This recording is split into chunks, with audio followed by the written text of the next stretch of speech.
Units of production method. Under the units of production method, depreciation is calculated based on the actual usage or output of the asset.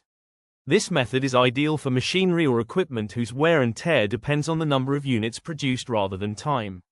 Let's look at the formula for this method. Depreciation per unit is equals to cost of asset minus residual value divided by estimated total units of production.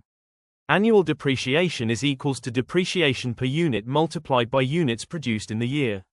Let's talk about key features of units of production method. 1. In this method, depreciation varies with production volume. 2. It is more accurate for assets used irregularly. 3. This method is useful in manufacturing industries. 4. In this method, asset value reduces based on output, not time. Let's understand this method with the help of a question. A company acquires a machine for 5 lakh rupees.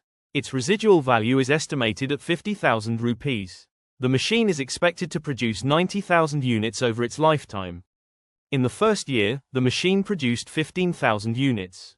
Calculate the depreciation for the first year. Let's solve this question. Solution. According to the given formula, depreciation per unit is equals to cost minus residual value divided by total estimated units. That means, 5 lakh rupees minus 50,000 rupees divided by 90,000 units, is equals to 5 rupees per unit. Here, the depreciation for the year 1 is equals to 15,000 units is multiplied by 5 rupees, that is, equals to 75,000 rupees. This was all about the units of production method. Thank you.